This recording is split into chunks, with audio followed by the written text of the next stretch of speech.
Hello and welcome to Man's Model Moments. So tonight we are actually into building, although I have slightly not fulfilled my prior wasn't a promise but intent of doing these pieces in my downtime, because firstly I haven't had any downtime. Secondly, show you an alternative method, because somebody actually put in, I can't remember whether it was actually on the stream or I'm pretty sure it was on the stream,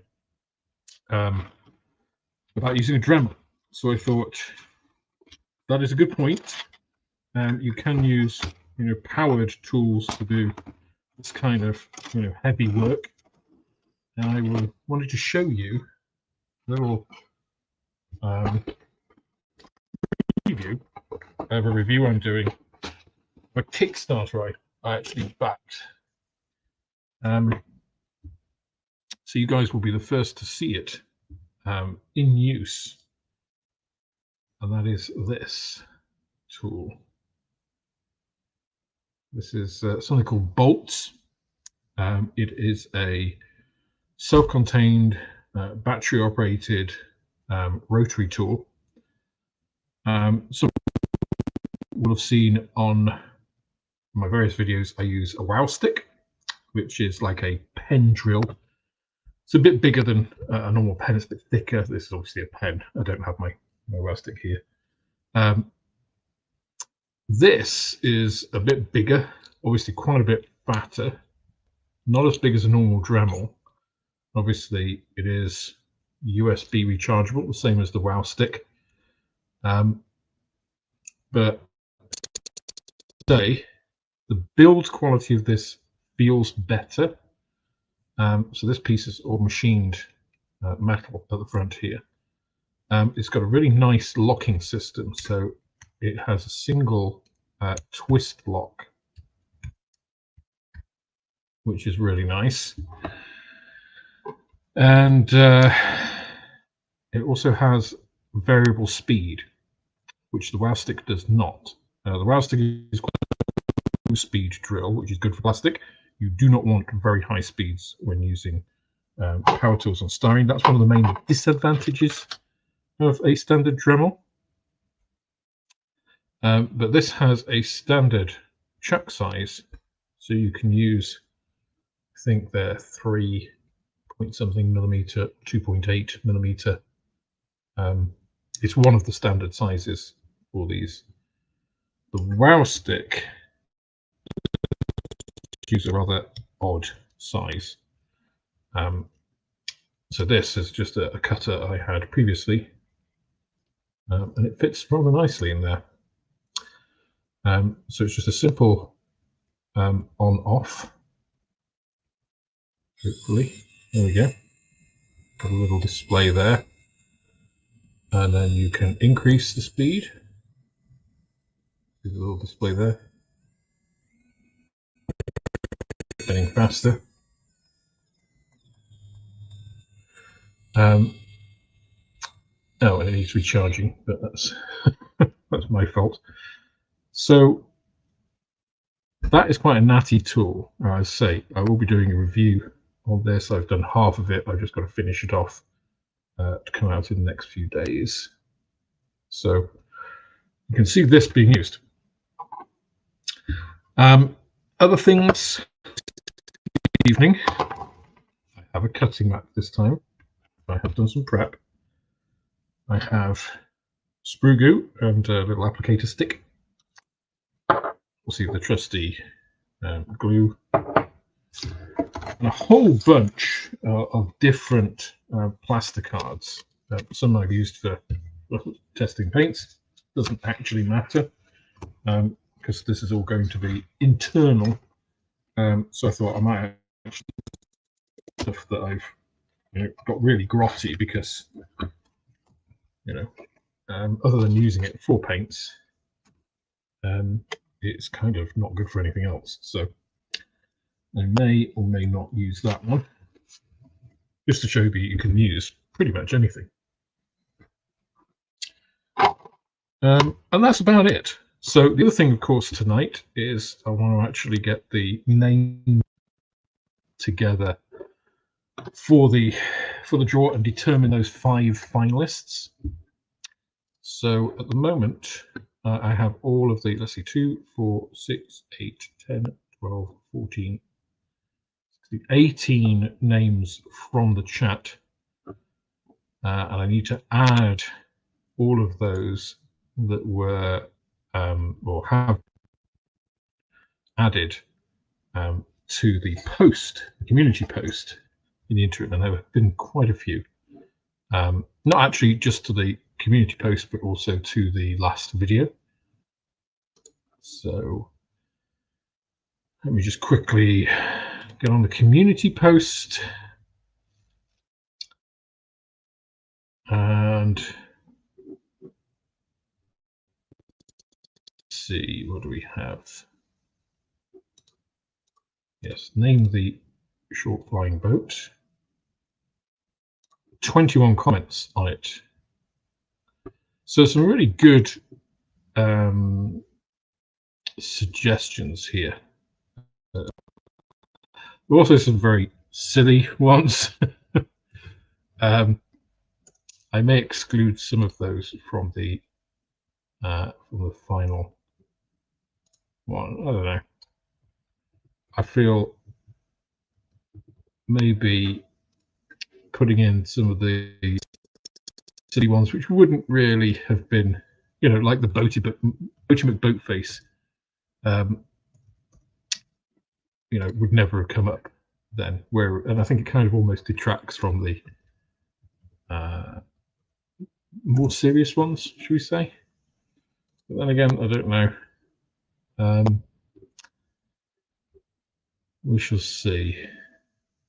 Maybe I should just. The thing is, I think the danger is if just put everything in, it could get just a bunch of silly ones, right? Or a bunch of silly ones and then one like good one, which, you know, is that going to detract? You know, is it just going to be everybody's going to vote for that one? Don't know.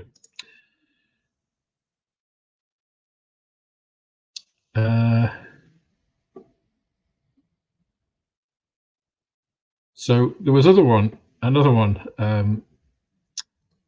point I wanted to make. So one of the suggestions, I think Alex Towers, get this one, short Milton Keynes.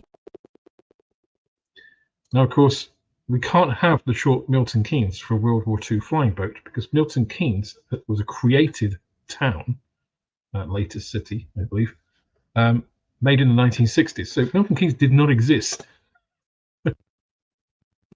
back when this fictional flying boat would have been flying, or, well, probably not flying from the state of it, but around, let's see, designed, whatever we want to put. So we've got a lot of different ones. Short did tend their flying boats after places, and they did tend to favour places beginning with S.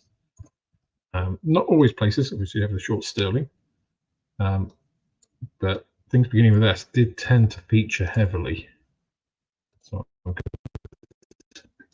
inclined to give the ones with S a bit more prevalence, maybe.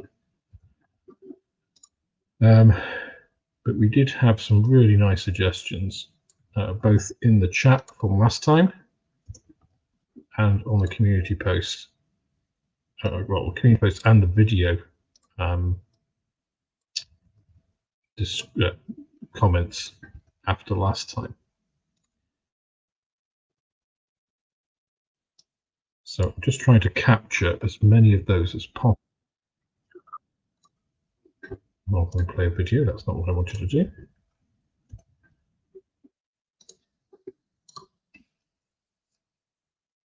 So if you do want to get your name put in before I actually create this.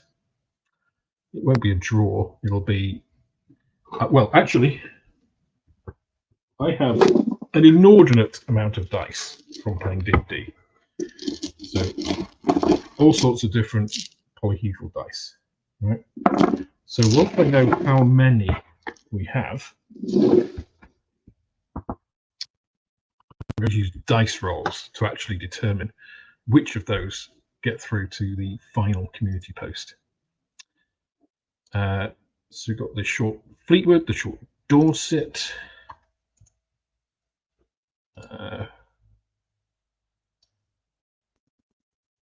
The Sprew Goose would be a great name, but I don't think short would have actually. The same with short circuit, you know, a short changer. I think things like that probably wouldn't. Short shot, I think, is quite clever from our point of view because it is a model.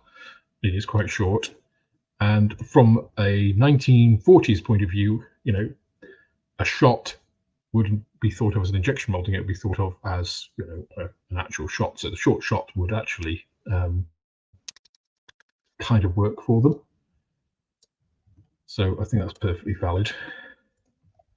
So let's see, we've got 2, 4, 6, 8, 10, 12, 14, 16, 18, 20, 22, 24, 26, 28, 30, 32, 34. That's from the comments from the video. And then on the community post, let's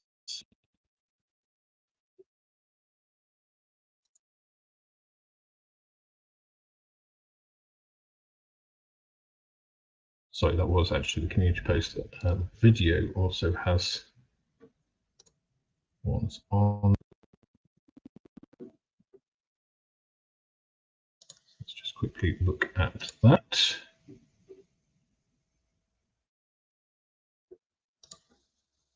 Comments. The short man, double N. I thought that was quite funny. Whether they would have actually considered that, I'm not sure, but we'll pop it in anyway. And the scary do. Okay. So well, let's actually number them here. Unfortunately, I'm having to use Notepad on this computer, which is not ideal, I can tell you. Because I think my girlfriend, because she doesn't use this computer, right, her Microsoft account, her Microsoft 365, she hasn't cut that up. Because obviously she just uses that at work, not here. So that's expired. I could put mine in here. So obviously Word and stuff because it's asking for a sign in. Problem is that the main language on this computer is Catalan, which I am not versed in, at least not to a level where I can navigate things reliably.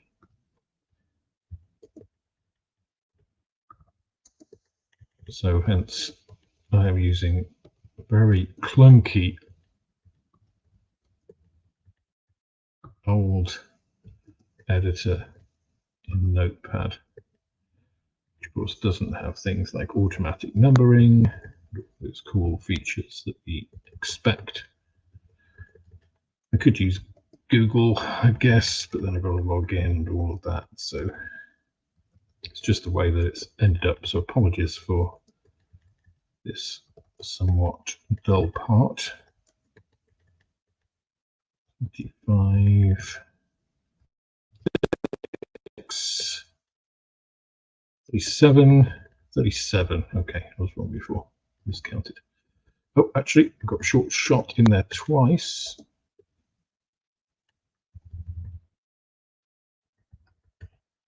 Don't want any double counting. got a space for 33 if anybody wants to come up with another name before the end of the I shall go through various bits here, and then when we actually get to the draw, determination, whatever you want to call it, then I shall call it. So get your names in before that time if you want to do that. So let me put you down to the bench.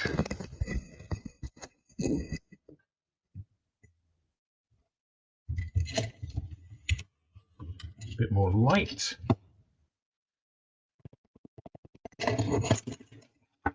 Get the sexy goggles on rather than my glasses. Okay, you can see this thing working. Hopefully we've got enough charge to do what we need to do.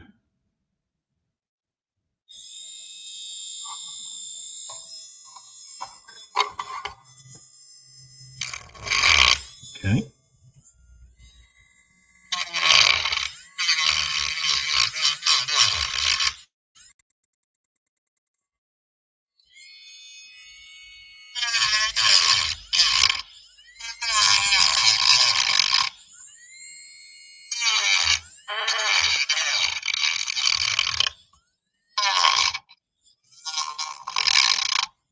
Battery is almost gone here, and it's gone. Okay. But you can see the advantage of something like this is it makes fairly short work of it, and something that has a variable speed. So I was using its high setting there, and it was cutting through this without horribly melting it, which is what you want. You don't want to have like such a high-speed rotary tool. A lot of Dremels don't go down low enough, but you don't want it to be at the state where it's just melting everything, because it becomes very hard to control. You get big globs of plastic, whereas what you want to cut like this has into that. So what would be ideal is if I could charge this once I'm going through the rest of this, but I don't think I've got a USB-C charger to hand. What do I? That is for, that's for Alexa. Is she USB? Oh yes, she is. Sorry, Alexa. You have been disconnected. Oh no, she's not. Damn it, she's a USB. Oh well, plug her back in.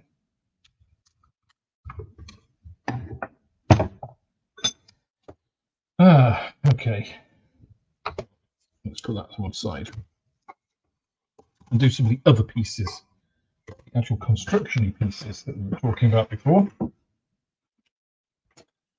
So the first is to blank off these windows.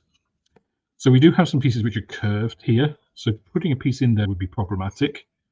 And I just, punching all of these holes. If you've got a punch that can do the suitable sizes, that would be great. I don't really want to have to try and cut these with a circle cutter or mask or something. So just going to remove the PVA glue because that's going to help us out. But it does come off very easily.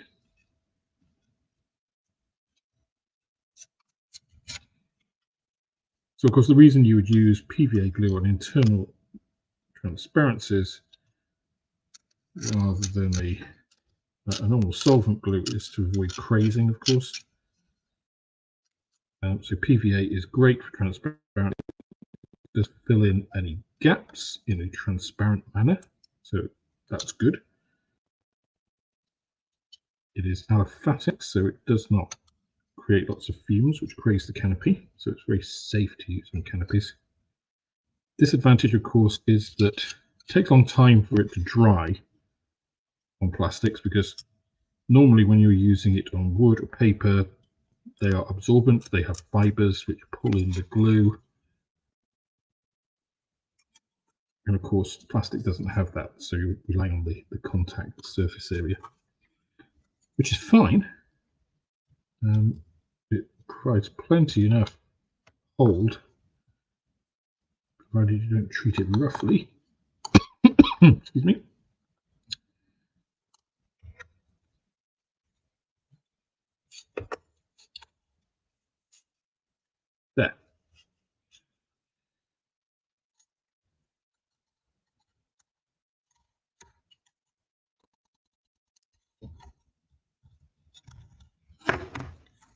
So what we're going to do now is just create, cut little strips to go at the back of these. And I'm going to use sprue goo to just basically fill the level of them. So for this, I'm going to use something fairly flexible. So about 0.7 millimeters. And maybe that.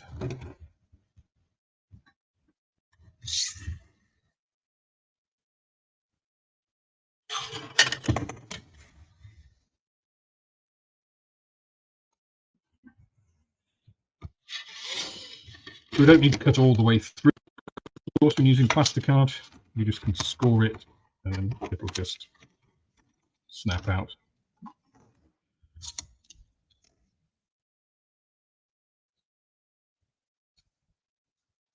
It wasn't quite long enough. Okay. Oh well. Syllabi.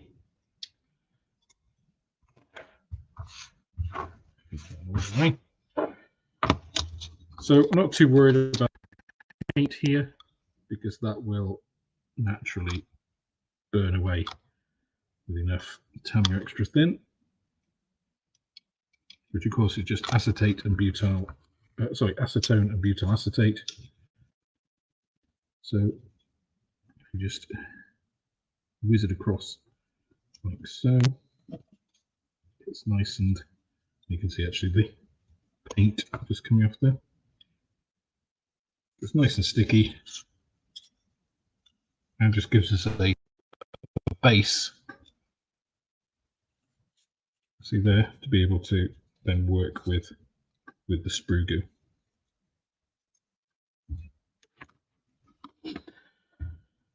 Now for here, I will probably use a thicker plasticard and actually try and put a fillet in there. Just it doesn't have to be too exact as long as it's going to cover the area. It's not going to see any of this, so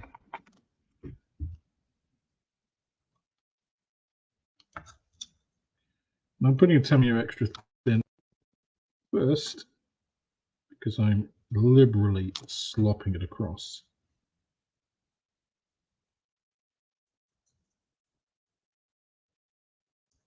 This isn't a precision bond. We just want to make sure it's really well welded in.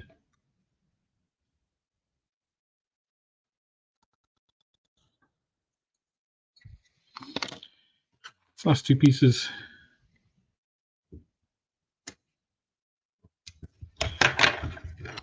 should hopefully, well, this one, that one's going to be nice and easy.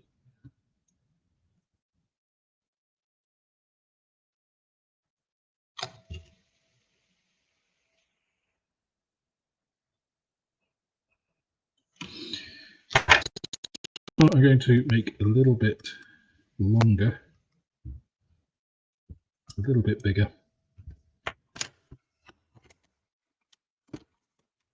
because of course this one we have to curve a little bit, and you can do that beforehand. Just bend the plastic a little bit beforehand, just give it a better contact,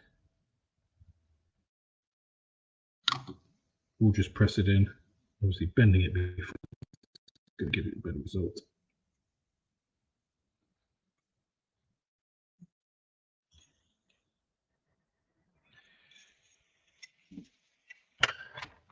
Dear, I don't want to touch it. It's quite squidgy.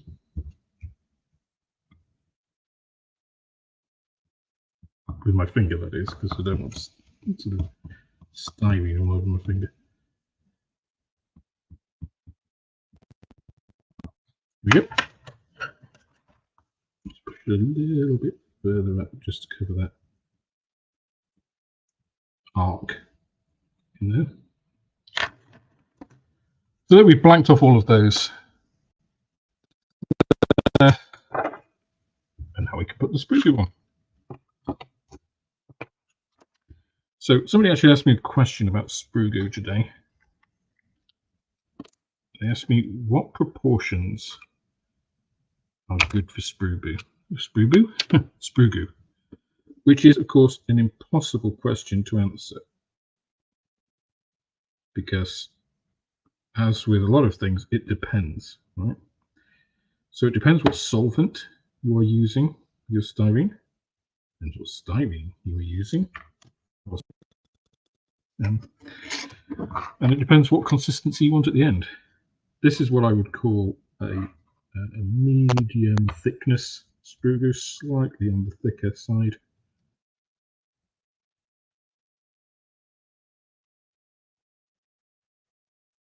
But your ratio is vary between about 1:1 for a thicker Sprew goo to about 3:1 solvent to plastic, and that's volume to weight, obviously.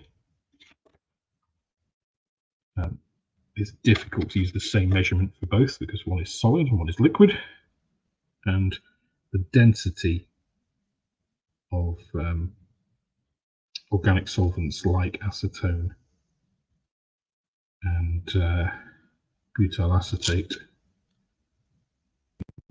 is difficult because they are less dense than water. So we use volume.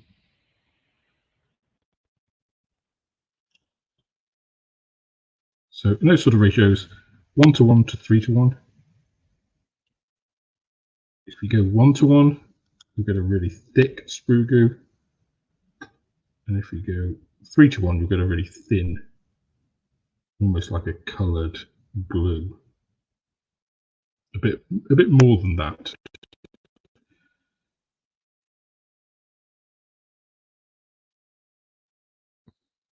So for doing something like this, you want something fairly thick. You don't want a lot of solvent really to evaporate away, because the thicker you have this, and the thinner your Sprew goo, the longer you'll have to wait, and the more it will shrink.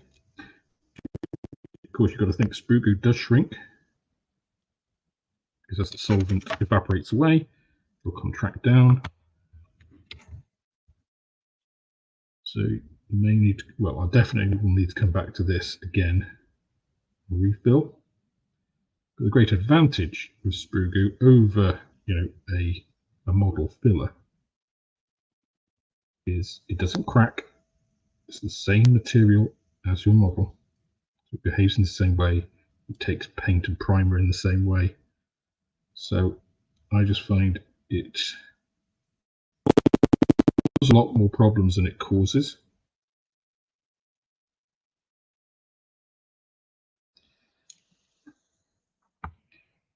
So I could also use something like Milliput or green stuff here.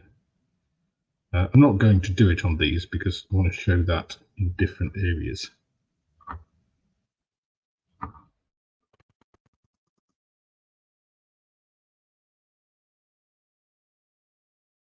The good thing about thinner Sprew goo as well is it's kind of self-leveling. This stuff isn't.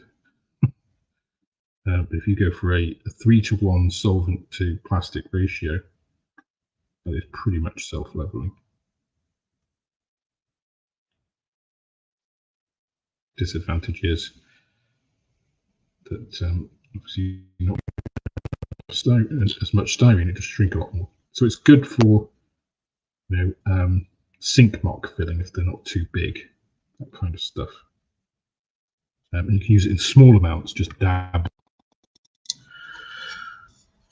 Okay, so there we go. It looks an absolute mess now, and it will need another filling. But basically, we're just reconstructing the plastic piece of this fuselage. So I would probably have gone with a thicker Sprew goo, ideally, but this is what I have with me. The other thing is solvents for Sprew goo. Acetone does not work. So a lot of people try to make sprue goo just with acetone, and that doesn't work. I know, I've tried it. If you put acetone with plastic in a jar,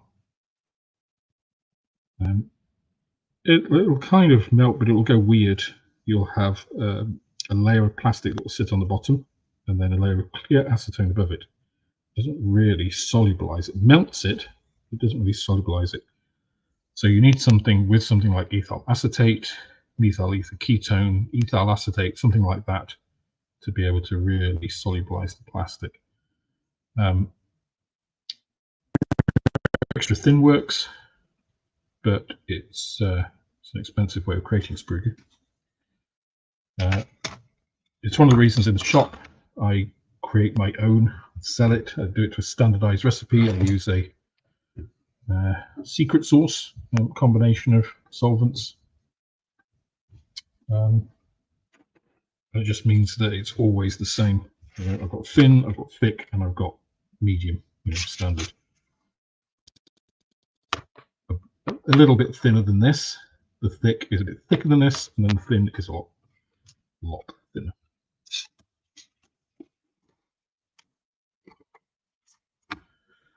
Okay.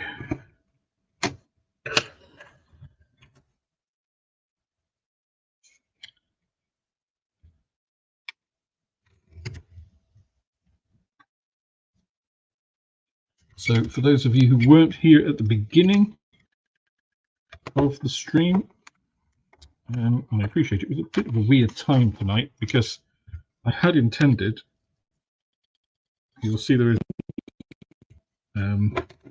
a premiere of an unboxing video on the ICM Mulch midget submarine after this stream.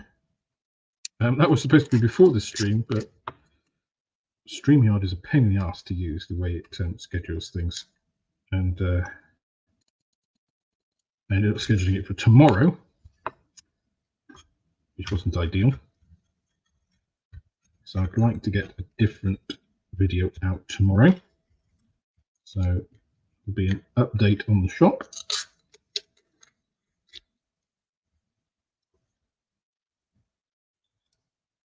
And we've also got coming probably on Saturday an unboxing review of the Gannet, which I'm sure you guys have seen. Some videos on the Gannet, some builds of the Gannet. There are a couple of things. So the Gannet itself is a lovely kit, right? Spoiler alert, I think everybody will know that already. There are a couple of things to me that are slightly worrying, which I'll mention in the video.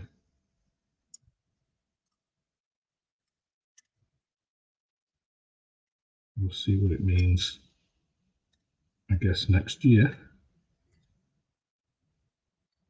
Hopefully it's nothing.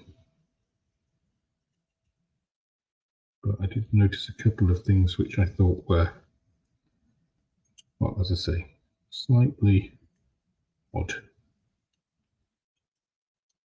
Which doesn't reflect really on the kit, although one of them certainly does make it more difficult to build.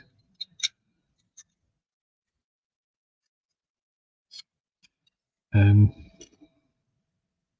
more onto Airfix.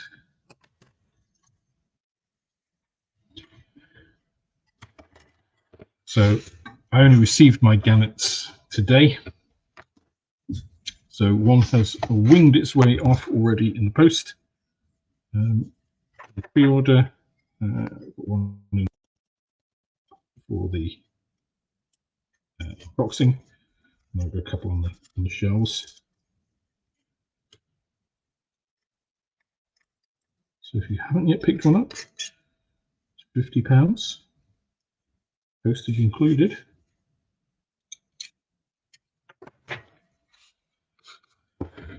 In the UK, of course. Right, let's see what we can off here. God, the Sunderland had a lot of windows. or portholes, vision holes, I don't know what you call them.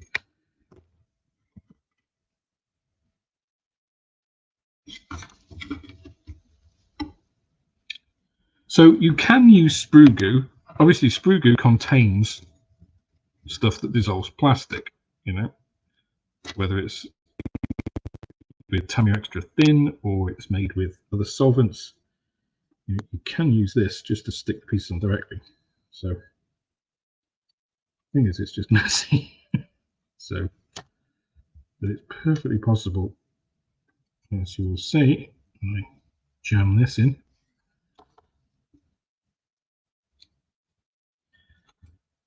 The thing is, right, it contains less solvent than, you know, standard solvent glue, because solvent glue is just solvent. So it will take to act.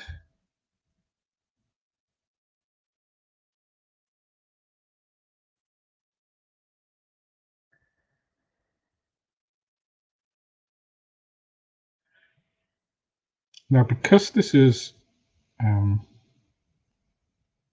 what would you call it, solvent dissolved plastic, thermally destabilized and then injected plastic, it does tend to be easier to cut. So the density of it when it dries tends to be less, slightly less than the native plastic, if you like. So it does tend to be easier to cut. So again, that's one of the reasons that it's a nice thing to use for this kind of thing, to fill those holes and then take back, because it's a little bit easier to work than, you know, things like milliput are like rock when they dry. Green stuff, not so bad, but it tends to be a bit strange, is the way I would describe it in terms of texture compared to standard styrene. I just think if we're doing styrene models, the idea filler is, of course, styrene.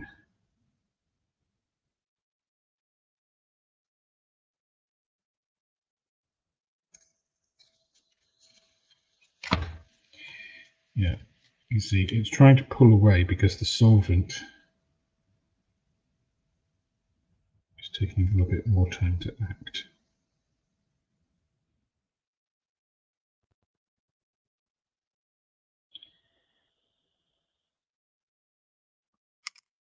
So don't worry too much if you know, kind of build it up like I have here, like a big ball of snot over this thing. It'll shrink down. Somebody mentioned once when I was talking about sprue goo about how they'd used Tamiya cement sprue goo and it ended up with bubbles in. That'll happen. So basically, when you've got the solvent dissolving this, you will get uneven dissolving. The trick is you've got to keep stirring it. You can't just leave it in and expect it to, you know, magically become homogeneous overnight. You know, even if you're doing a ratio of 3:1 solvent to styrene, that in, leave it overnight. In the morning, I mean, it depends on the volumes you're using, but say 10 grams of styrene, 30 mils of solvent, and you come back in the morning, stir that up, and of course you have to cut it in small pieces. Come out, you'll get kind of a liquidy bit on the top and then this gooey mess on the bottom. And you will get some quite solid pieces in there. You have to stir that up, leave it for another 24 hours, come back to it, and it takes a couple of those before that'll get to be kind of a mix. And that's for a 3:1 ratio. That's the easiest, right? So the more styrene you have in there, the less easy it is for the solvent to kind of get everywhere, penetrate, break all of those bonds in the polystyrene to make it more of a bunch of styrene monomers. in plastic, in solvent rather. And then when the solvent goes away, they cross-link again, become polystyrene, and you are in business.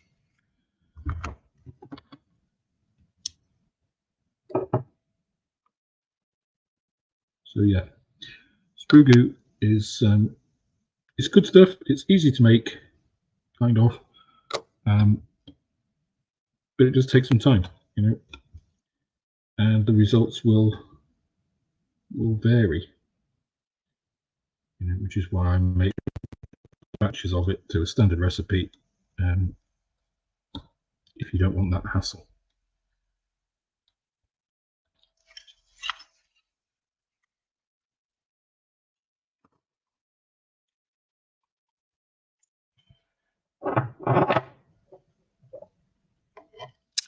So I got massively distracted there from what I was actually intending to say, which was, if you weren't at the beginning of the stream, we are going to be doing the choice of the name of this flying boat in this stream. So if you want any further names to be put forward, please put them in the chat, and maybe the last half an hour or quarter of an hour, whatever, we'll dedicate to getting those 5 finalists through onto the community post.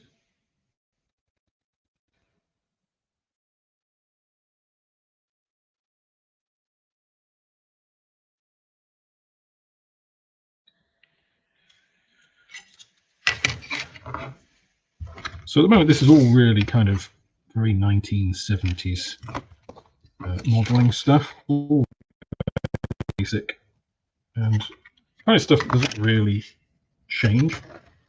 You know, if you wanted to use different fillers to fill these up, of course you could.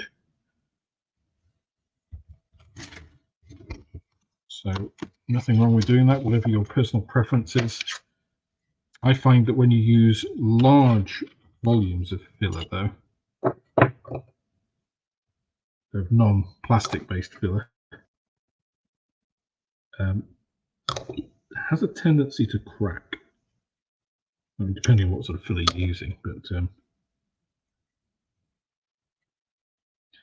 everybody has their personal preference, and it's your model, so you go with whatever you want.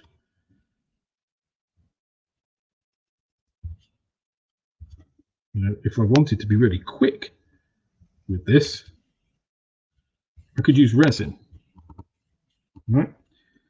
So I have some, obviously I have a 3D print. I have UV setting resin. It cures in a matter of seconds. So you could put a little bit of resin in there, cure it, put a little bit more in, cure it, put a little bit more in, cure it, and just build that up in all of these. And of course you could put a little bit in each one and then cure it all at the same time. Do that. I wouldn't do that because resin.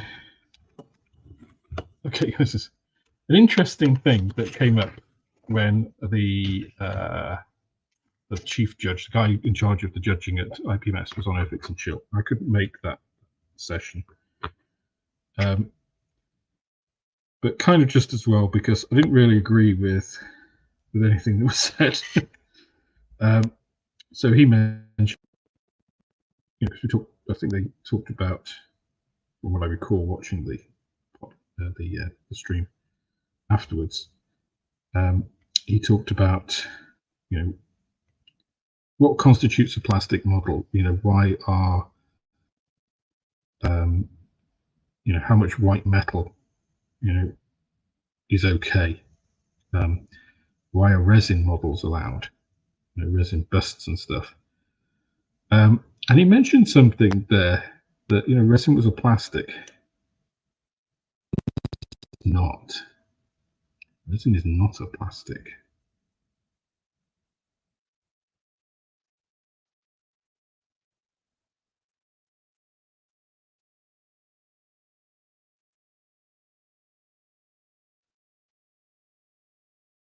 If you look on Wikipedia, if you look at all the definitions of what plastic is, resin does not qualify.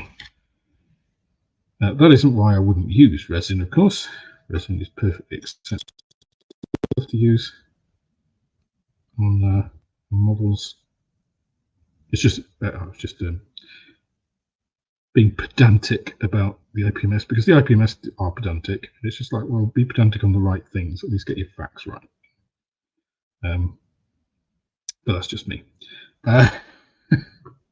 Judging people by the standards they use to judge others. Always interesting. So the reason I wouldn't use resin here is resin is pretty brittle. Okay, there are resins called Siraya. I think it's how it's pronounced, Siraya Tech. They do a whole bunch of flexible or more flexible resins, which have a little bit of give in them. But even so, resins are pretty unforgiving with regards to flexibility, and sanding them ain't great. So resin dust is not something that you really want to have to deal with if you don't have to, you know. So, you know, our hobby has enough hazardous things in it. I mean, this sprue goo is not particularly great because it contains, you know, butyl acetate and acetone, which aren't particularly great. You know, they are lung irritants. Can be, depending on how sensitive your lungs are. I'm just going to put some solvent on this because not really. I don't want to wait for this to properly fix.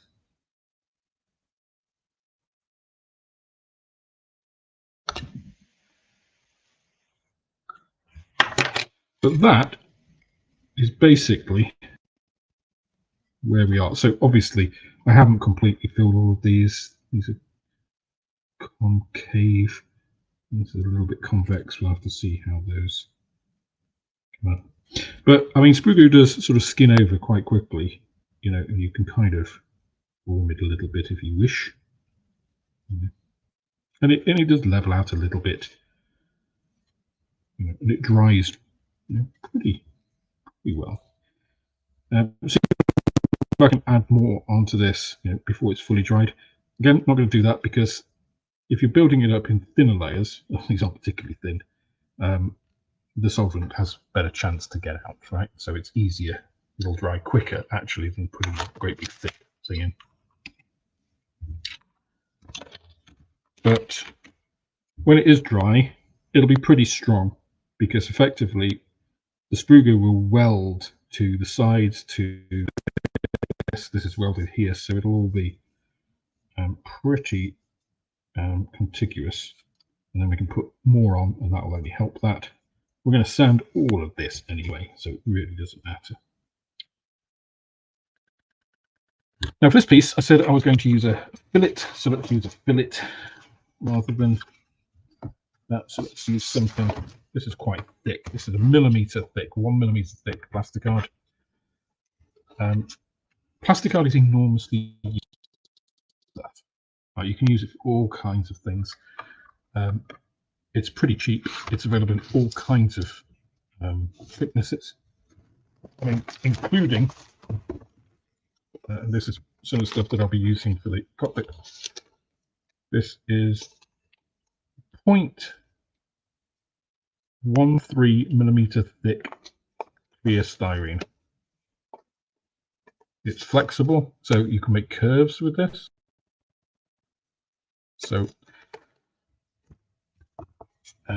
you can get really thin, like standard plasticard. This is 10 thou, about 0.225 millimeters.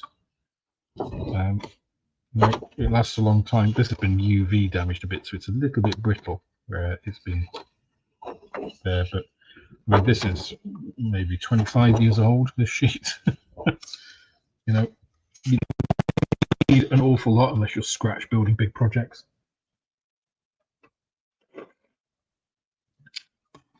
So that's that. I'm putting that to one side because it absolutely stinks of butyl acetate and acetone. And I mentioned quick wins, right? So I kept this piece, the tail, previously, so we can have a quick win. So let's have a bit of a quick win time. So, seems I created one of these previously. Quite nicely in serif lettering even. I don't know, you probably won't be able to see this on camera. But it actually has port raised on these two pieces. So you know it is the port or left hand stabilizer.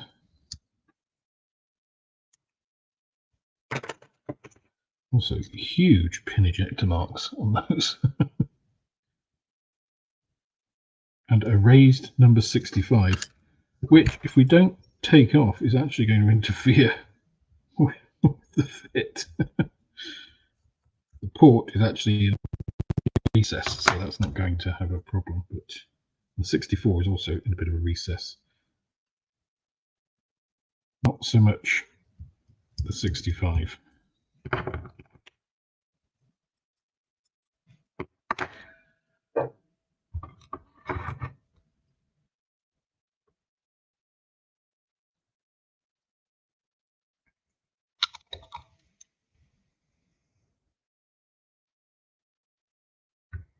So I'm not going to worry about, you know, thinning down these trailing edges or anything for this build.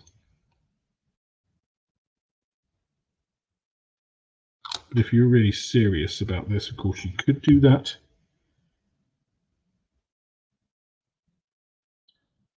But I think this is a very serious project, isn't it? It's fun. It's a fun project. So there's our somewhat dubiously fitting starboard one. Wow, that is dubiously fitting. It doesn't really fit that much better on the other side either.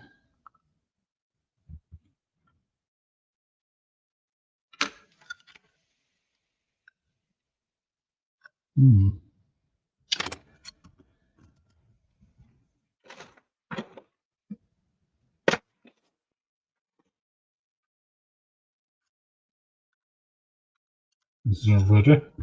Now, of course, I didn't put this in when I glued this in before, and of course it goes in two little pins. I'm not too worried about that because I don't want this to move, so one locating pin is fine. Probably keep the, let's see, I'll probably keep the top one.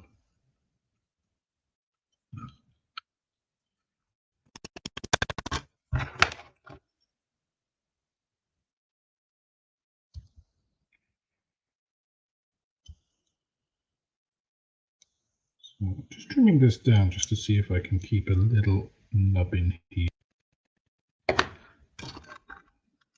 See if we can manage to squeeze it in. Oh yeah, there's enough movement there that we could do that. So that's good.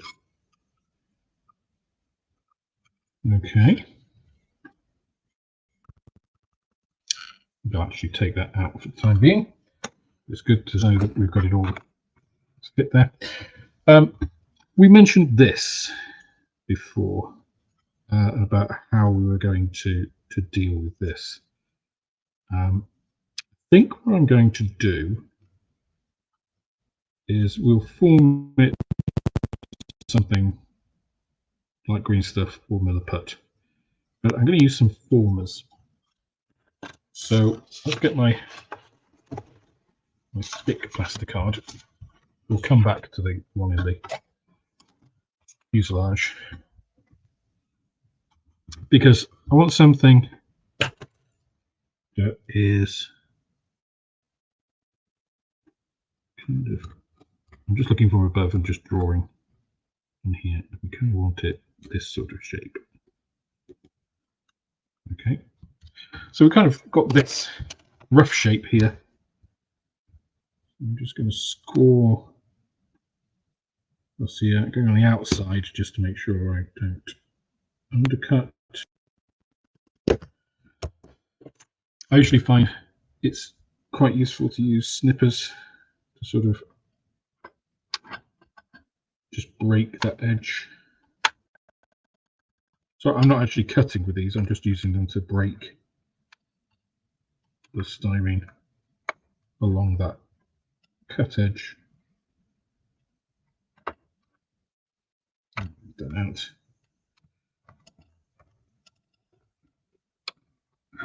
There we go.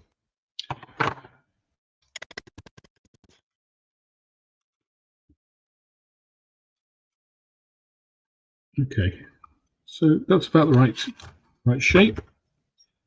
It needs a little bit of trimming. Always cut away from yourself, folks. Don't do what I'm doing. It needs that little top bit just snipping, just to go a little bit more.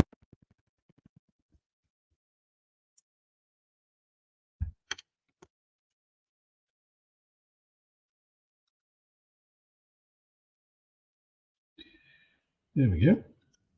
It kind of fits there. So just to give us that general shape, let's glue that in.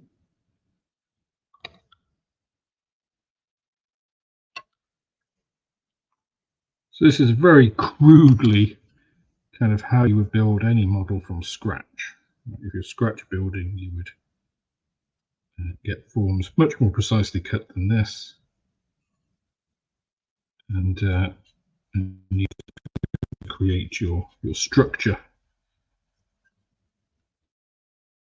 You probably skin them with thin plastic.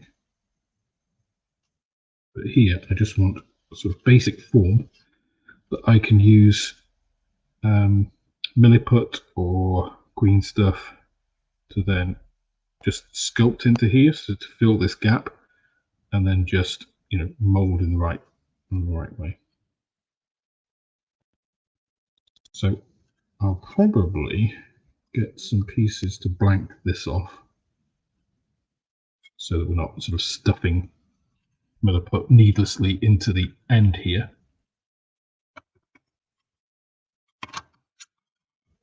So we already know we want to be this sort of height. We've got about, let's see, about 8 millimeters depth. So I can mark off 8 millimeters here, 8 millimeters. Just connect those two, again, just scoring along. I need 2 of those because I need one for each side, of course.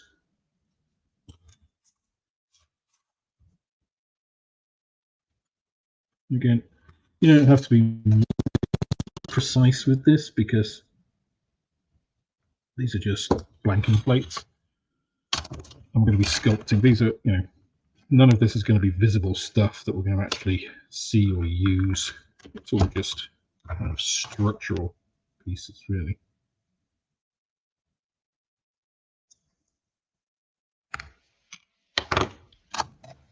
And then we can glue these in place in here.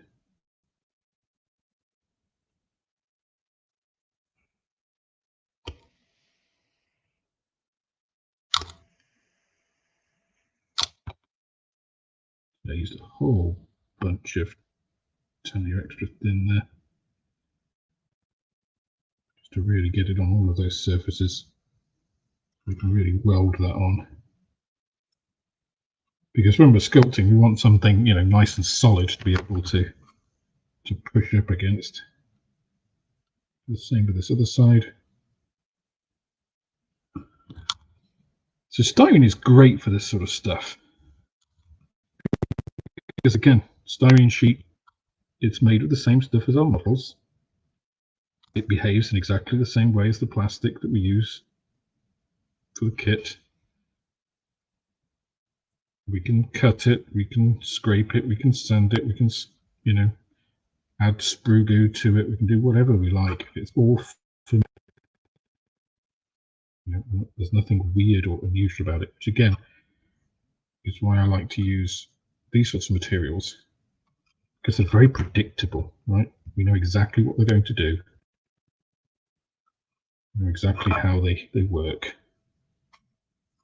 Oops, just too much sprue solvent on that piece. It's loosened the first one. At a disadvantage, of course.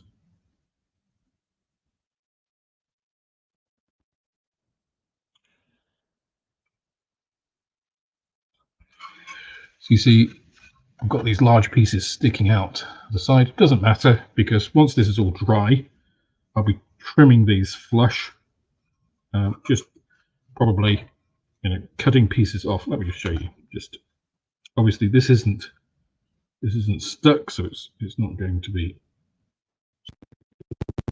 But you can just trim off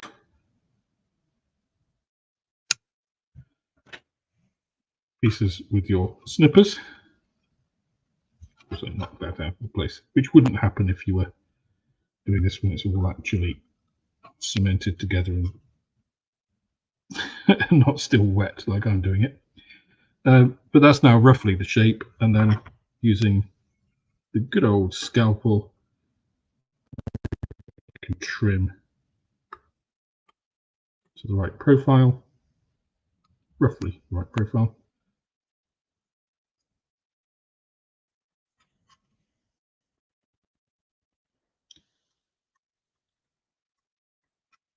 And obviously, when we're bringing in the rest of the material, it'll be a lot easier. Now, if we wanted to, if we really wanted to, you could build up the entire rear section doing this. Just using a bit of plasticard. I could glue another one in the bottom. In fact, I probably will, because we've got a big hole at the bottom there, which is used, obviously, in the Sunderland for its turret. Whereas here we have no such thing. So you get the rough, scroll the rough profile of it around here.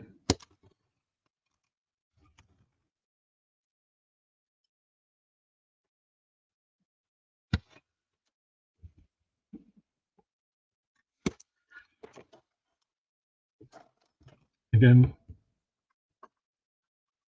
snippers are useful not to cut, but just to twist along that score line, just to break the plastic. And there you go. And then like this. Just scoring it. And then we can cement those pieces in.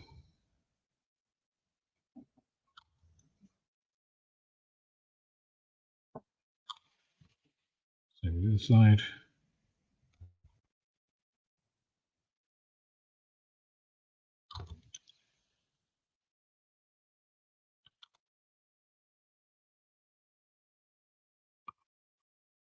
So you can see it's really easy to start to build up the shape that you want.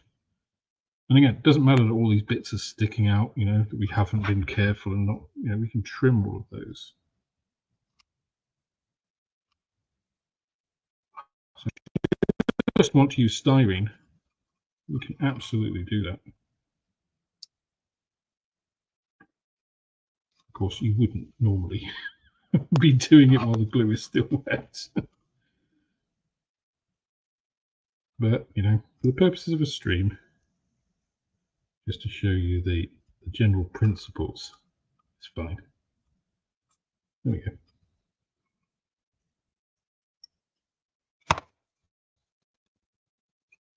So we could, if we wanted to, keep layering up that styrene until we've actually got the entire shape just out of styrene. It would take a little bit longer.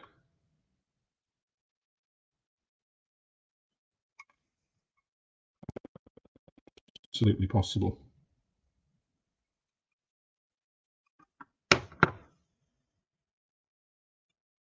And then, of course, once you actually shape, cover it with sprue goo, and you can sand it to whatever profile, you know. And you're not going to have to do too much sanding because you've already got that shape.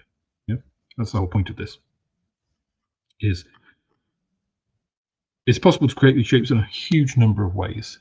You know, as modelers, we have and should be able to use, you know, any of the tools available to us, and there are many.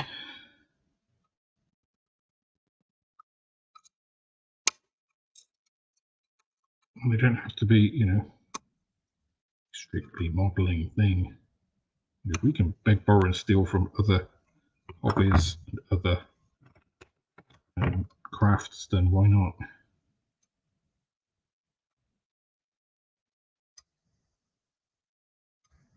You know, you absolutely could scan this part in a 3D scanner,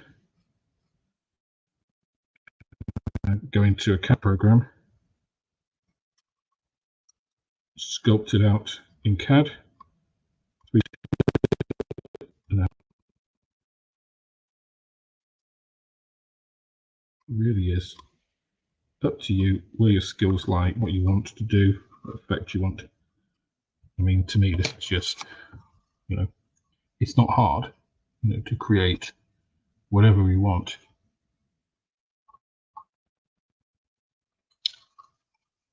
So there we have that. I'll let that actually set now. Let me just go to the chat and just have a look, because I have neglected it while doing all of that. So hello everybody. Let me just see. Hello John, hi Wayne, hi David, hi James, hi Gary, hi Guy, John Alec, welcome.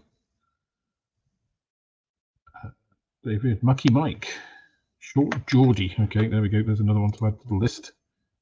That replaces the double shot we had. So we've got 37. It'd be nice if we get an even number. It'd be nice if we get to 40, actually. That would make things very easy. So we need 3 more guys. 3 names.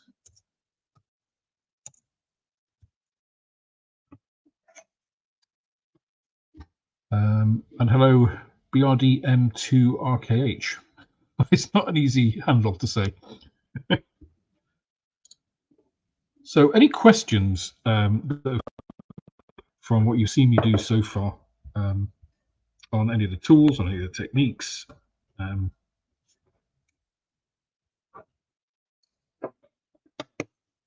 You know, the purpose of doing this, other than being, you know, a bit of fun and, you know, an interesting project, I want to try and show different modeling.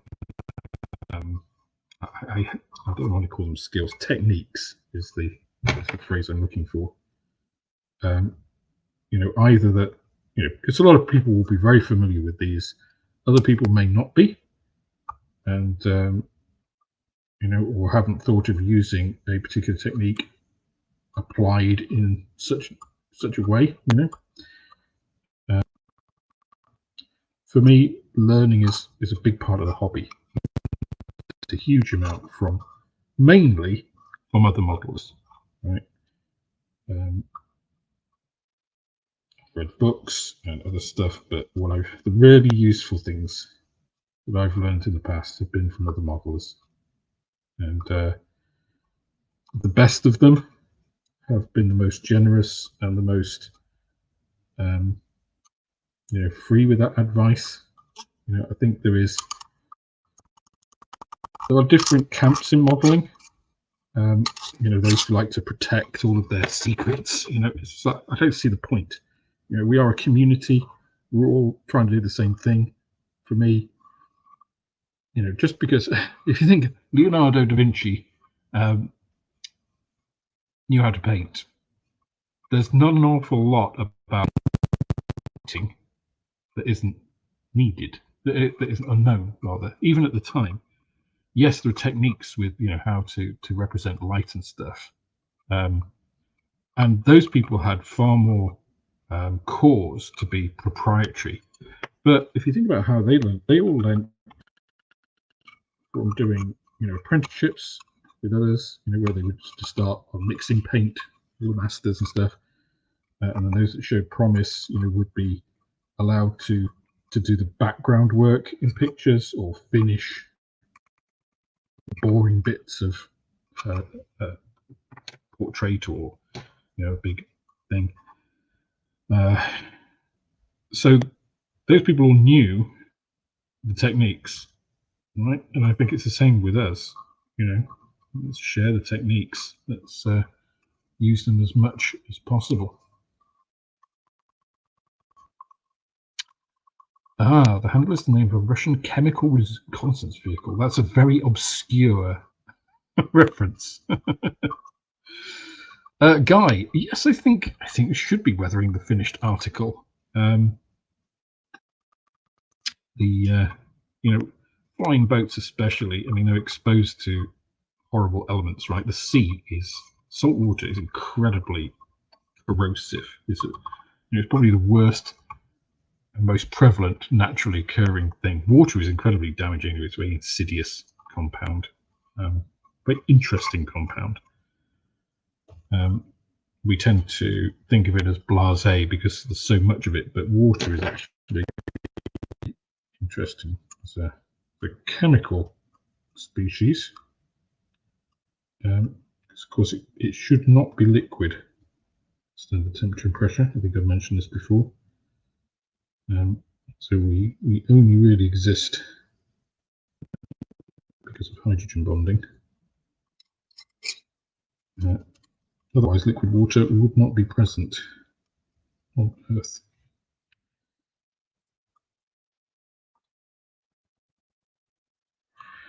Now, of course, I'm choosing to just sort of run this down.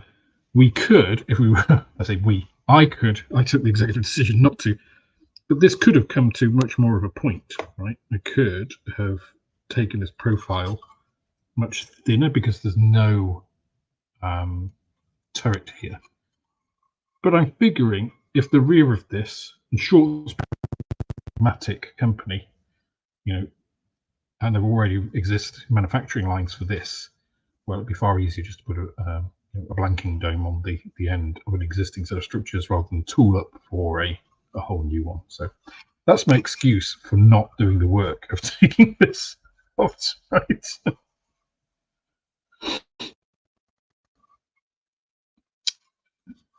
Yes, indeed, Jack. Thank you. I do have a double feature. The unboxing is a really small one, right? It's only about 5 or 6 minutes long because it's a really diddly little kit. It's the mulch, the midget submarine that the Germans had. Wasn't a particularly successful thing.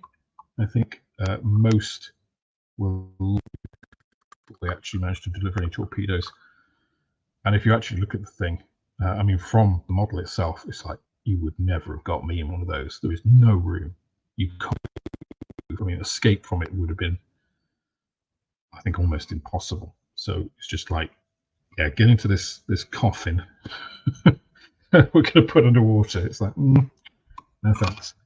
The short stumpy. Did we already have the stumpy? I don't think we have the stumpy. Oh no, we do. Yeah, we do have the short stumpy.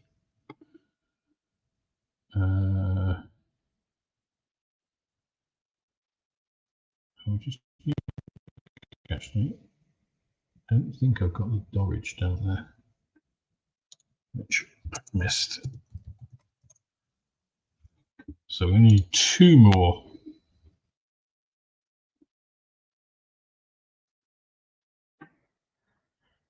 Right.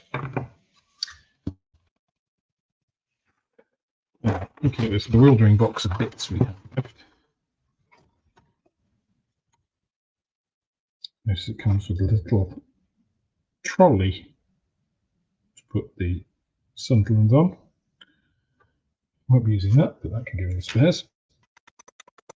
We won't be using any of these. Well, I mean, let's call them weapons, but they are the most basic of racks and representations of machine guns. So if you want an idea of how much Airfix have improved, just look at the detail on these, or the lack of detail on these. So this was the standard, in the past. In the 70s and actually into the 80s, this is what machine guns look like. And also just look at there's not a lot of flash, but it's prevalent over a lot of the parts. And by a lot of flash, I mean not big pieces of flash, but hopefully you can see this. It is prevalent kind of all over. Just on all these seams. Look at that. Actually, that's quite a lot there.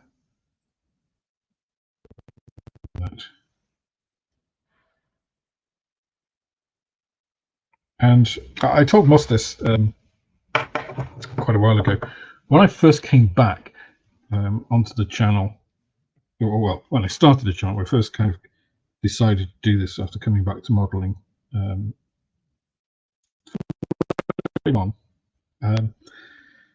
I discounted Airfix as a manufacturer, right? Because of this, because this was the Airfix that I knew and recognized.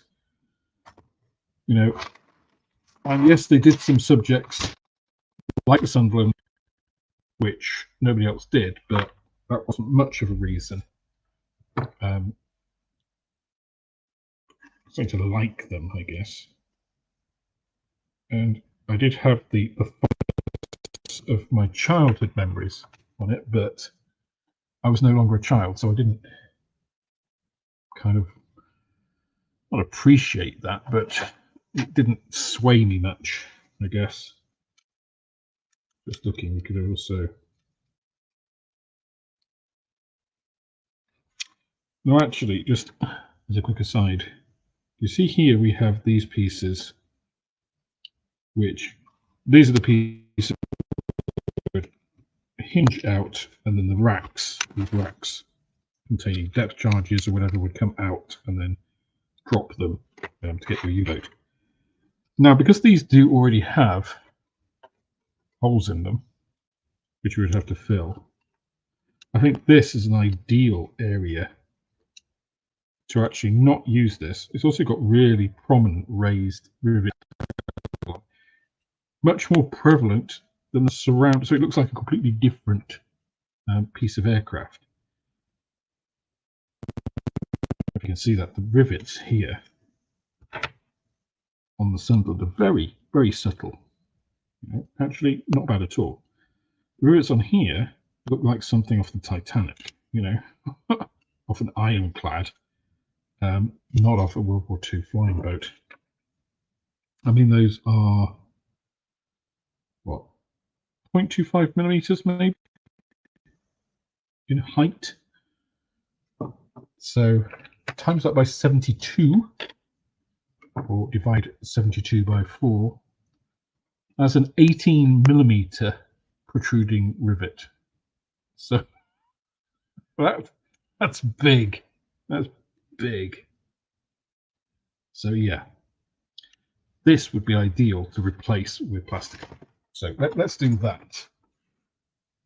Again, just that plugging that I was going to show with at the top of the fuselage. I think this would actually be a better way to show it. So it's super simple, right?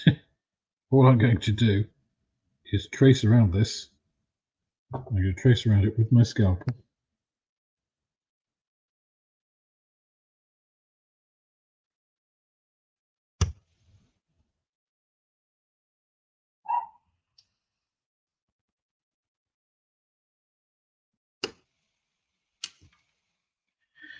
Okay.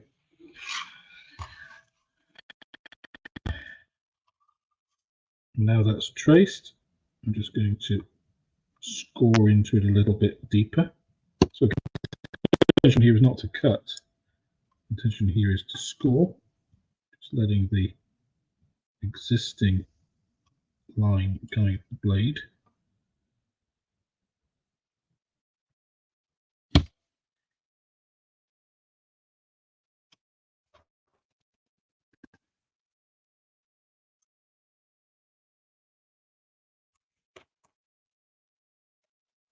That just bend to break past it. You bend it the opposite way, then it's easy to pop out. And there we go. So now I can put that piece on, be slightly oversized. And I can just, and you can clamp these, that makes it easier, probably a little bit safer. And I can just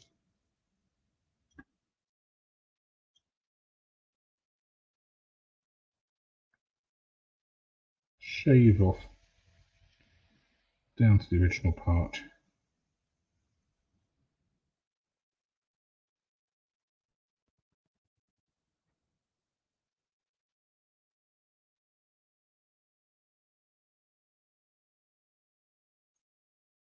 So it's very old school modeling, this really. So if it's easier, you can put it down on the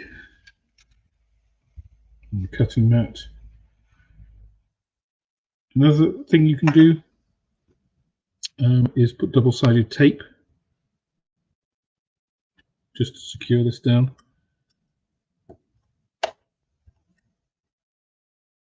Say all of that, I'm not doing any of those.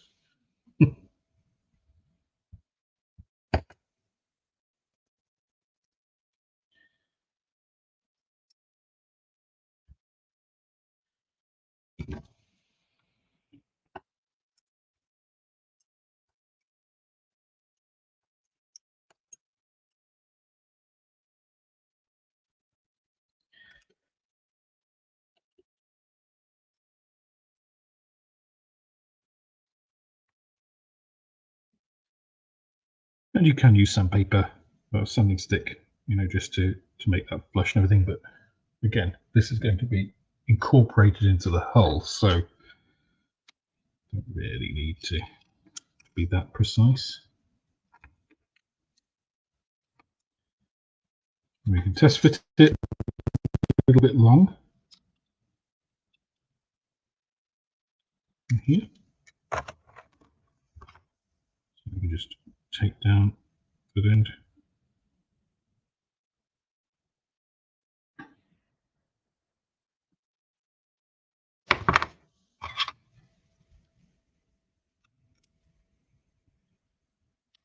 Not far off there. Not far off at all.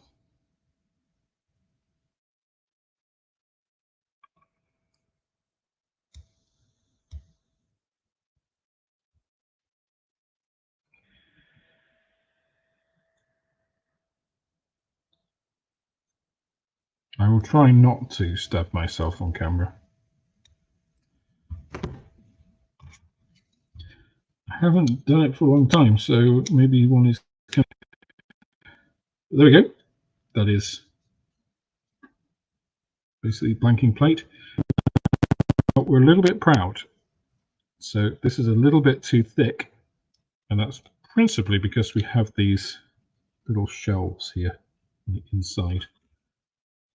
So what we can do is just notch out part of this. So I'm actually just going to just take off the snippers. So that's the easiest way to get us started, which might actually just be enough anyway. Let's have a look. Yep, there we go. So now we are nice and flush.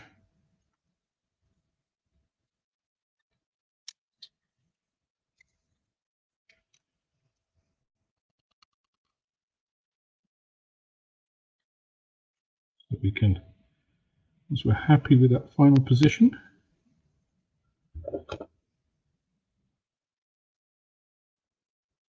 put in the old TT.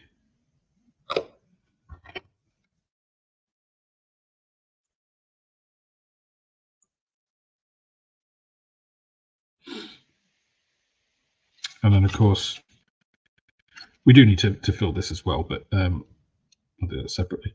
And then, of course, I can just use Sprew Goo to go over this with all the edges, just to make sure it's all bared in and follows the contour of the rest of the hull.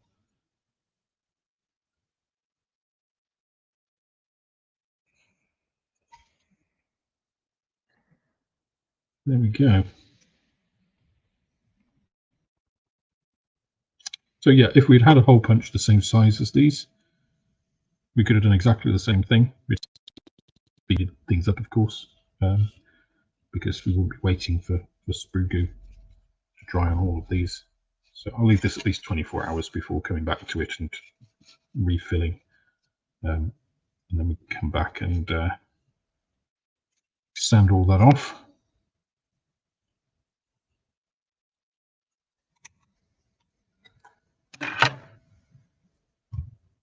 So that is that piece. So coming back here, the transparencies, we don't need any of this stuff. The only things we need potentially are the lights, although I don't think we have lights in the leading edge of the wing. Of course, do need what kind of cockpit there is. You won't see much of this anyway, but again, just in terms of how graphics have come. If you look at these seats, the rear of them, you can see these huge sinkholes here and huge sink marks in the front here. And actually, those don't look like the kinds of seats that they would have had. And if you look at the control columns are super basic. And in short, I don't give you, there is no decal for the instrument panel. You just, I think, were supposed to paint it black, and except that you wouldn't see any of it. We have a few parts here which are all for various areas we're not going to use. We've got some bolts, such as they are, which are just solid at the back. Look at that. So the barest representation of a bomb you could imagine.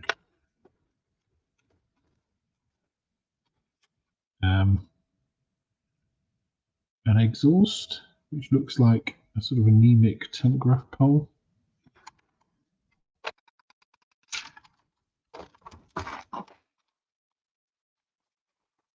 And of course, back in the 70s, 60s and 70s, people would see the inadequacy of these things and do a lot of scratch building. They weren't the brass sets or anything.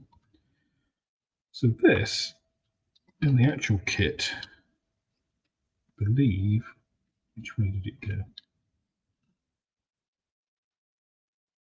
go? This, that way. I guess something like that. Don't know. There's some way that this went that it actually could slide, because the actual turret of the Sunderland, I believe, could.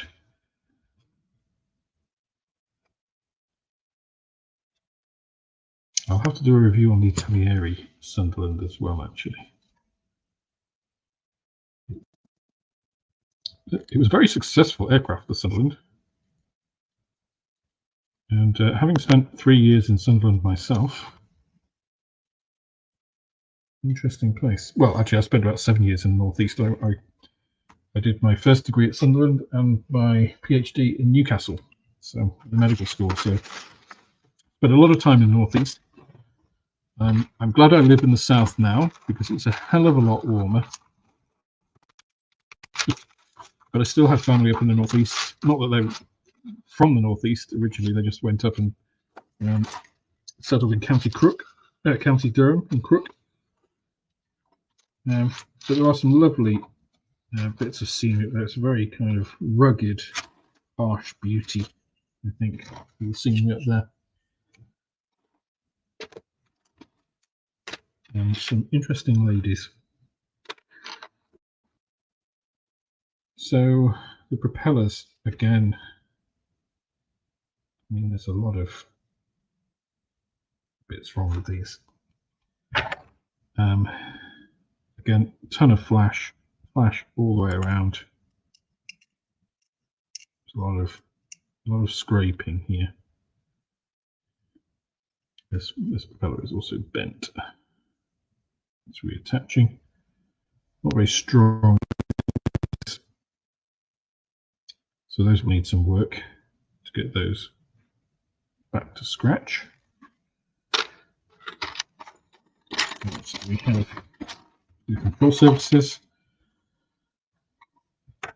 And again, fill in these pieces.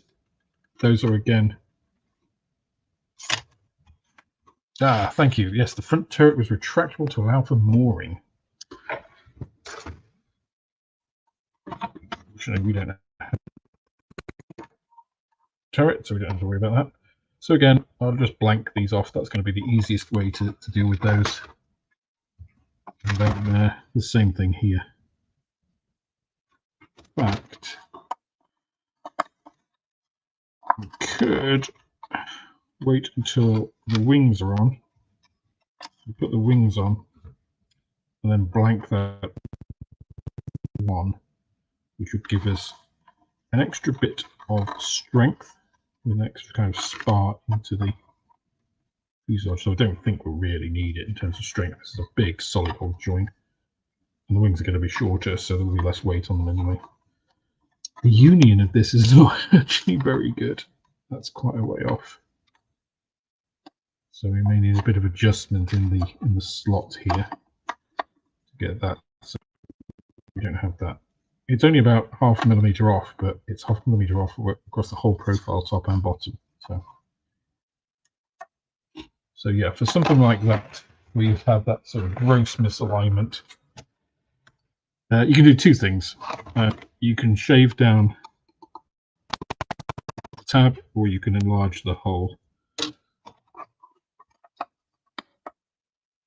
I think it was 4-bladed props in the render, wasn't it? So yeah, have to address that. So this, if you can see, is low on the wing, and it's got a little top there. So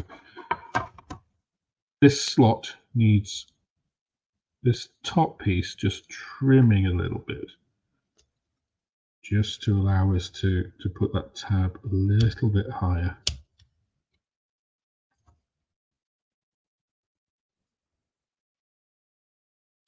Not a lot.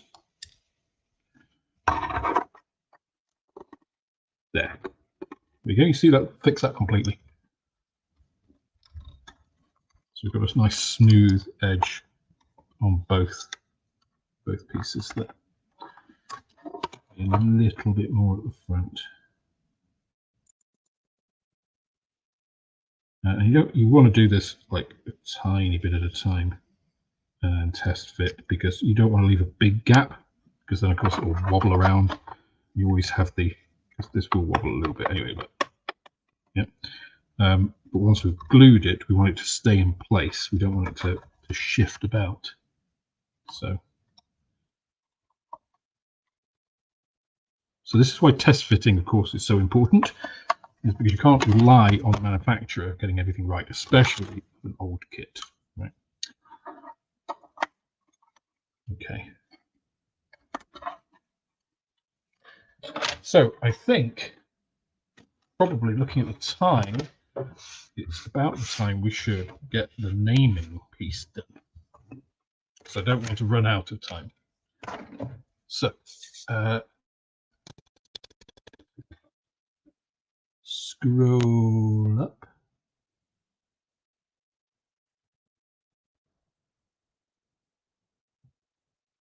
Yeah, so if you didn't catch it, John, I went to university in Sunderland. It was actually Sunderland Polytechnic at the time, which then changed to a university. All the polytechnics changed to become universities, which I believe was a mistake, because polytechnics were, the whole point of a polytechnic, it was more vocationally based. So they taught skills that you would actually use in the jobs of applied biology, so there was a lot of lab work. It was very practically driven as well as theory, whereas the university courses tended to be more purely academic.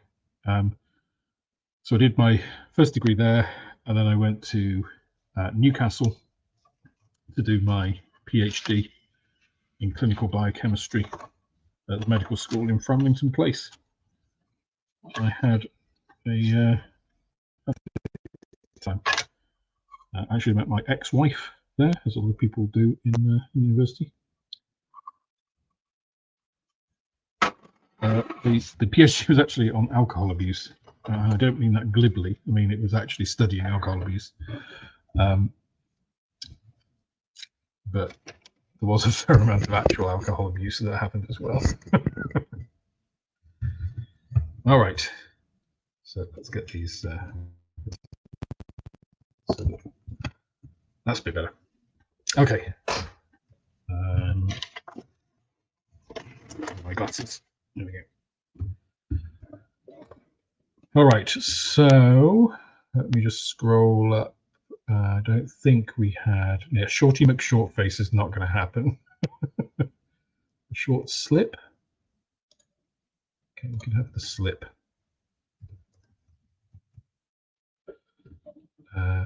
Short back and sides. Come on. Abomination, Duckosaurus. Circuit.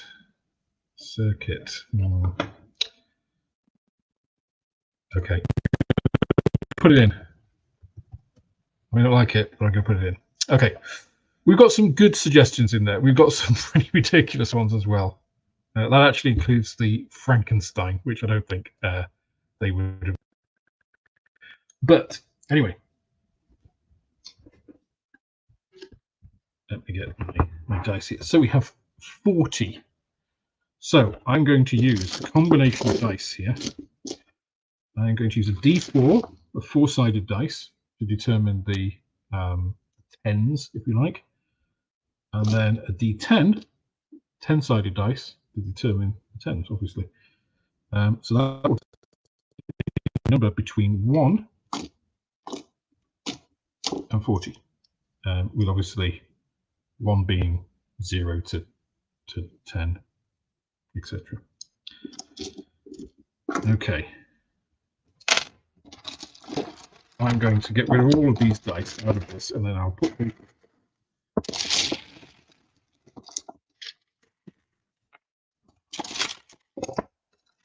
let me put that down so you can see. Here we go. This is where I'm going to be rolling my dice tray. I'm going to have a D100. So, those of you who don't know, I do play D&D. I have done ever since I was about 12 years old. I was first introduced to it. And took a long hiatus until my children expressed an interest in it. They were the same sort of age. That kind of got me back into it, specifically with Oscar. So, here are the dice that matter.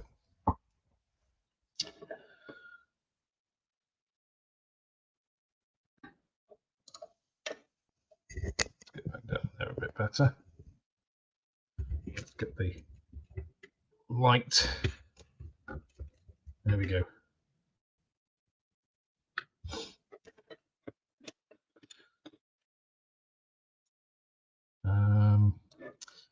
Now let's see if I can share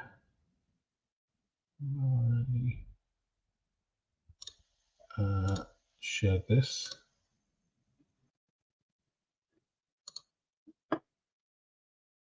And I really want those the other way around. How can I do that? Side by side? No.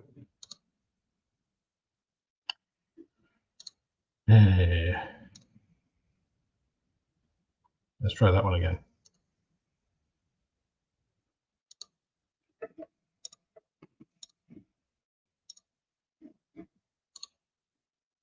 Okay, well, we'll go with this. This is the list. All right.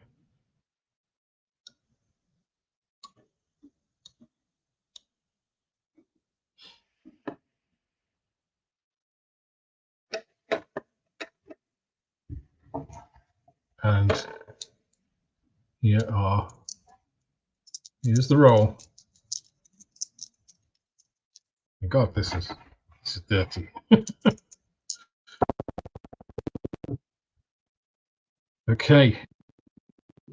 So there's a 10. Maybe 11 to 20. So it's 20 to 30. So that'll be. So basically, I've got to take one away from this dice to get the right number. Yeah, that's right. So that's 28. The short skipper is our first one. So 1 is the skipper.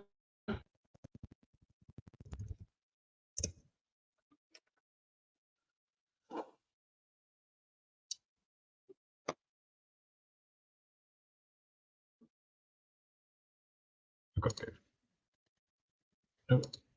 Oh, full screen layout. How do I do this? Oh, do I do? Ah, there we go. Here we go. Let's go on the dice. So that is 7.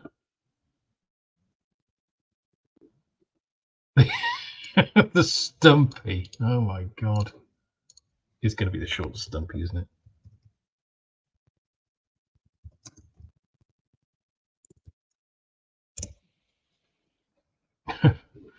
Right, okay. There we go. 24. 24 is the Newcastle. Okay.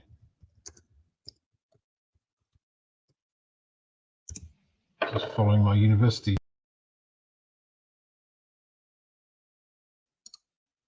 Right. Press the wrong button. That is 37. 37 is the Scary Do.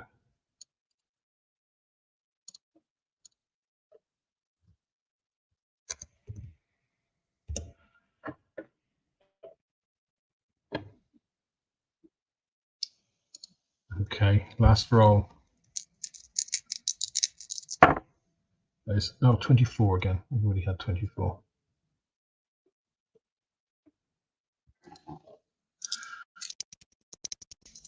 How weird is that we get 2 rolls the same? Another high chance. 26 is the Skegness. Oh, I quite like that.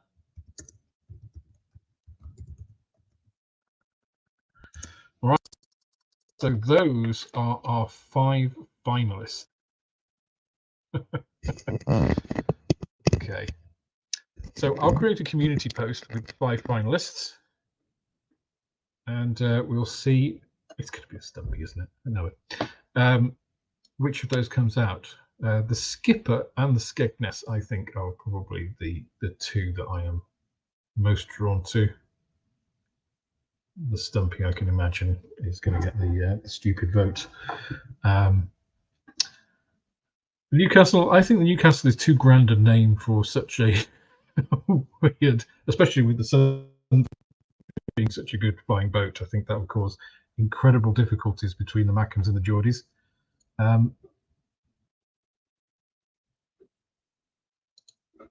But there we have it.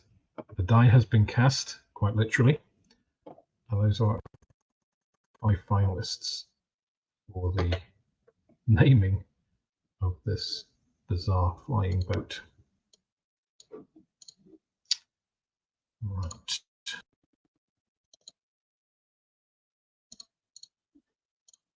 For some reason, my screen is doing something very strange. Ah, there we go. That's better. I couldn't see the stream. But anyway, I think that is all for me for tonight. As you can see, started building that. I'm glad I got a chance to show you very shortly in action before the battery died, because I've been using it. The bolts tool. It's a really cool tool.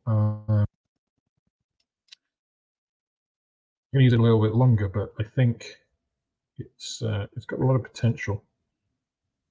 So I'll have to see how it holds up in a bit longer term. But certainly the build quality seems to be pretty good compared to the WoW stick, which I know it's good, but I think the QC on it, I got an unfunctioning one, didn't work at all when I first got one. I bought it through Amazon, so I sent it straight back and got another one, and that's been fine. But this one, again, this is a Kickstarter, so they've just had another Kickstarter actually for the bolts cutter, which I don't want. But as sort of a variable speed cordless tool, I think it's quite neat. It's not very heavy, it fits in the hand. It's got this machined metal piece, which is quite nice. It's quite a bit heavier than the WoW stick, but it obviously does more than the WoW stick does, and it's a hell of a lot lighter than a Dremel, and you don't have the cord, which of course is a big thing. On mine, I actually have one of those flexible extension things, so you don't actually have, but it's still a pain to use. So I'm hoping that this proves to be as good as it seems to be on first look. If it is, I'll probably get them in the shop and stock them, because it's probably the #1 thing I'm asked for is the WoW stick on the videos. So I think having an alternative, I think this is less money as well. I can't recall, but I think it was.